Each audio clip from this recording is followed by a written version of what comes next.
마태복음 18장 10절에서 14절.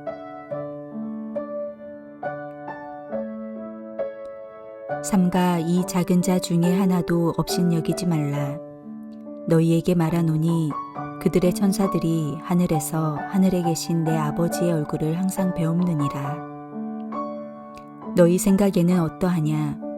만일 어떤 사람이 양 100마리가 있는데 그 중에 하나가 길을 잃었으면 그 99마리를 산에 두고 가서 길 잃은 양을 찾지 않겠느냐?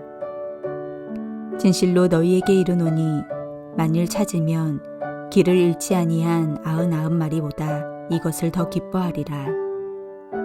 이와 같이 이 작은 자 중에 하나라도 있는 것은 하늘에 계신 너희 아버지의 뜻이 아니니라. 오늘 본문의 말씀은 잃은 양의 비유에 대한 말씀입니다. 이 비유를 온전히 이해하기 위해서 우리는 10절의 말씀을 명심해야 됩니다. 너희는 이 작은 사람들 가운데서 한 사람이라도 업신여기지 않도록 조심하여라. 여기서 말하는 작은 사람들이란 큰 맥락으로 보자면 사회적 약자리라는 말이겠지만 교회를 국한시켜 본다면 교회 안에 있는 미천한 교우들을 일컫는 단어일 수 있습니다. 업신여긴다는 것은 남을 낮추어 보거나 멸시하는 것입니다. 하나님을 믿는 사람들은 누구도 업신여겨서는 안 됩니다. 바울 사도는 교회에 대해 가르치면서 가장 약한 지체가 가장 소중하다고 말합니다. 예수님의 말씀은 거기서 좀 더 나아갑니다. 내가 너희에게 말한다. 하늘에서 그들의 천사들이 하늘에 계신 내 아버지의 얼굴을 늘 보고 있다. 이 말은 하나님의 얼굴을 늘 뵙고 있는 천사들이 가난한 사람들의 처지에 누구보다도 깊은 관심이 있다는 뜻일 것입니다. 가장 작은 자를 업신여기지 말라는 말씀의 끝에 주신 말씀이 바로 오늘 우리가 나누는 잃은 양의 비유의 말씀입니다. 어떤 사람에게 양 100마리가 있었습니다. 어느 날은 그 목자가 하루를 정리하며 우리로 들어오는 양들의 숫자를 세었습니다. 목자가 열심히 이름을 불러가며 하나 둘 세는데 아무리 세어봐도 99마리밖에 되지 않습니다. 즉시 한 마리가 나고 있음을 깨닫습니다. 그래서 목자는 99마리를 들판에다가 놔두고 그 한 마리를 찾아 나섭니다. 이것은 상식적으로 이해하기 어려운 말씀입니다. 그러다가 99마리의 양들이 흩어지기라도 하면 일이 더 복잡해질 것이기 때문입니다. 괜히 그 한 마리를 되찾겠다고 길을 나서다가 나머지 99마리의 안전에 이상이 올 수도 있습니다. 또한 그렇게 힘들게 위험한 수색을 나선다고 해도 찾을 것이라는 보장이 없습니다. 하지만 이러한 염려는 이 비유를 비유로 보지 않고 현실로 보기 때문에 발생합니다. 이 비유의 초점은 한 마리 양이 길을 잃었을 때 그가 속한 공동체가 어떤 태도를 취해야 하는 것이 맞는지에 대해서 맞춰져 있습니다. 공동체는 작은 자를 중심으로 세울 때 건강해집니다. 오늘 본문이 우리에게 강조하고 있는 것은 그가 참 목자라면 길을 잃은 한 마리 양을 찾기 위하여 99마리를 산에 두고 가서 찾지 않겠냐는 것입니다. 99대 1이라는 산술적인 도식으로 보면 이 이야기는 불합리한 이야기입니다. 하나를 찾다 더 많은 것을 잃어버릴 수도 있기 때문입니다. 하지만 영적으로 본다면 이것은 매우 타당한 이야기입니다. 잃어버린 하나를 찾는 것이야말로 모두를 살리는 일이기 때문입니다.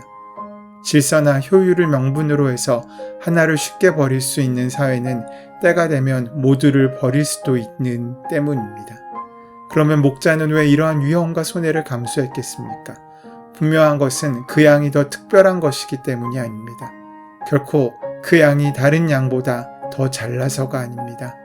길을 쓰고 찾아야 할 만큼의 가치가 그에게 있기 때문이 아닙니다. 목자가 모든 위험과 손실, 심지어 자기의 목숨까지 감수한 채 잃은 양을 찾기 위해 길을 나선 것은 순정이 긍휼히 여기는 그의 마음 때문입니다. 목자의 도움 없이 그 양은 꼼짝없이 죽는다는 사실을 목자는 너무나 잘 알고 있었을 것입니다. 그러므로 비유에 나오는 목자는 결코 셈이 빠른 냉철한 이성의 사람은 아닙니다. 길을 잃은 양에 대한 연민의 정으로 똘똘 뭉친 사랑의 사람이었을 것입니다.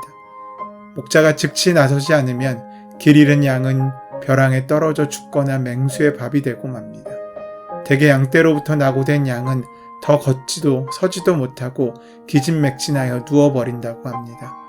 산을 넘고 물을 건너 양을 찾아 헤매던 목자가 마침내 양을 찾습니다. 희미한 울음소리를 듣고 바위 틈에서 양을 발견했습니다. 잃을 수밖에 없었던 양을 되찾았으니 그 기쁨이 얼마나 컸겠습니까? 그래서 그 양을 어깨에 메고 앞다리를 손으로 잡고 그는 노래하며 돌아왔을 것입니다. 이제 이 비유의 초점은 자연스럽게 되찾은 기쁨으로 향합니다. 집에 와서 그의 벗과 이웃을 불러 모으고 말하되 나와 함께 즐기자. 나의 잃은 양을 찾아내었노라 하리라. 잔치를 벌인 이유는 간단합니다. 죽을 뻔했던 양을 살린 기쁨 때문입니다. 가치로 따진다면 잔치에 쓴 경비가 양 한 마리의 값보다 훨씬 더 많이 들었을 것입니다. 수량적으로 계산을 했다면 결코 이런 일을 할 수 없었을 것입니다. 되찾은 기쁨은 돈으로 환산할 수 없는 기쁨이었기 때문에 그는 잔치를 벌일 수 있었습니다. 목자의 비유에서 가장 중요한 것은 양이 목자를 찾은 것이 아니라 목자가 양을 찾았다는 것입니다. 세상에 가장 어리석고 연약한 짐승이 양입니다. 아무리 유능한 조련사라고 해도 양은 훈련시키기 어려운 짐승이라고 합니다. 또 양은 사나운 맹수들이 마음껏 약탈하고 공격할 수 있는 먹잇감의 제일 우선순위입니다. 결코 영리한 짐승이 아닙니다. 100% 목자의 도움을 받아야 될 의존적인 짐승입니다. 그런데 성경은 무려 44번씩이나 우리를 양으로 부릅니다. 그렇다면 목자를 떠나 길 잃은 양은 하나님을 떠난 인간의 공경을 상징할 수 있지 않습니까? 목자의 인도를 벗어나 양떼로부터 유리된 양의 운명은 너무나 뻔합니다. 늑대나 이리와 맞대결하는 양은 상상하기 어렵습니다. 그 어려움과 위험을 만나는 순간 양의 선택은 하나일 수밖에 없습니다. 그것은 도망치거나 죽는 것밖에 남지 않습니다. 마찬가지로 목자의 보호를 떠난 우리에 대하여 이사야서는 이렇게 말씀합니다. 우리는 다 양 같아서 그릇 행하여 각기 제 길로 갔거늘. 목자 없이 제 길로 갔다는 것은 죽음의 길로 갔다는 말입니다. 청길 낭떠러지로 떨어지거나 늑대나 이리의 밥이 될 수밖에 없다는 뜻입니다.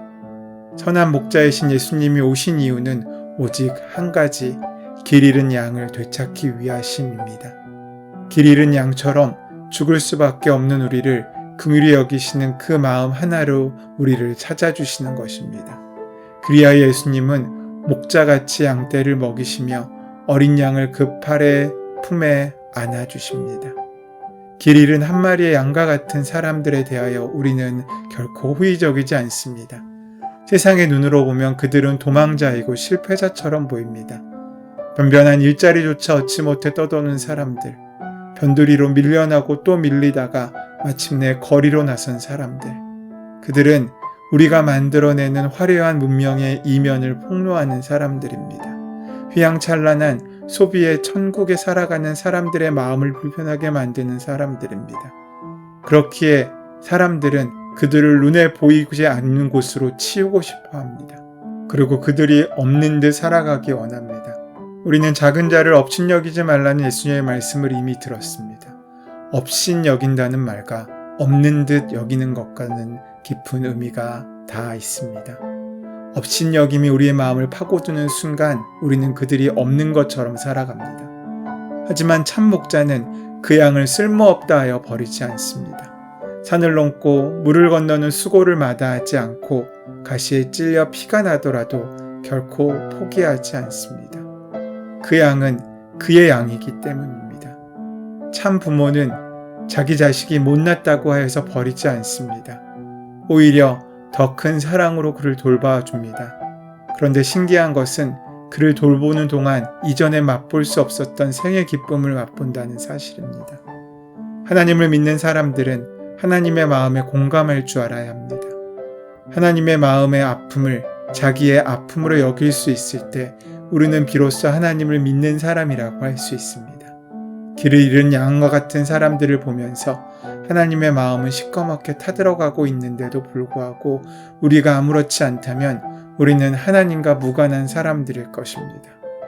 안아주는 것, 포용하는 것, 그것은 서로가 서로를 사랑으로 받아들인다는 표시입니다. 내가 다른 사람을 안는 행동인 동시에 내가 타인에게 안기는 행동이 포옹입니다. 우리가 길 잃은 사람들을 찾아서 그들을 부둥켜 안을 때 하나님께서는 그들의 손을 통해 우리를 안아주십니다. 고통을 얼싸안는 마음, 그 사랑의 마음 하나를 얻으라고 주님은 우리를 이 땅에 살게 보내셨고 이 땅에 사명으로 살게 하셨다는 것입니다. 무정한 세상, 난폭한 세상에서 천국의 순례자로 산다는 것은 여간 어려운 일이 아닙니다. 우리의 선의를 악의로 이용하려는 사람들도 많습니다. 밑빠진 독처럼 아무리 사랑을 쏟아부어도 반응하지 않는 사람들도 있습니다. 그래서 우리는 지치고 낙심합니다. 우리가 주님 안에서 하는 어떤 행동도 하지만 무가치하거나 무의미한 것은 없습니다. 우리는 씨를 뿌릴 뿐입니다. 자라게 하고 열매를 맺게 하시는 분은 하나님이십니다. 이제는 길을 잃은 사람들을 향하여 눈을 흘기지 마십시오. 비난의 심판과 정죄도 하지 마십시오. 그들을 찾아가 위로하고 돌보아 주시고 안아주십시오. 14절 말씀에 이 작은 사람들 가운데 하나라도 망하는 것은 하늘에 계신 너희 아버지의 뜻이 아니다 라고 말씀하시는 그 말씀을 염두에 두고 살아가십시오. 그 마음이 없어 세상이 지옥으로 변하고 있습니다. 약하다 하여 몰아내고 싶고 무능하다 하여 배제하고 힘없다 하여 외면한다면 결국 그 칼날은 우리에게까지 이를 것입니다. 이 땅에 하나님께서 맡기신 거룩한 소명에 성실히 응답하심으로 천국을 살아가는 저와 여러분 되시기를 소원하고 축원합니다. 은혜의 주님, 지극히 작은 우리를 통하여 이루고자 원하신 하나님의 나라를 우리가 성실히 만들어갈 수 있도록 인도하시고 역사하여 주시옵소서. 예수 그리스도의 이름으로 기도드립니다. 아멘. 이제 오늘 주신 말씀이 나에게 허락하신 말씀으로 만나지게 하기 위하여 함께 말씀을 깊이 묵상하시고 기도하는 시간 가지도록 하겠습니다. 함께 기도합니다.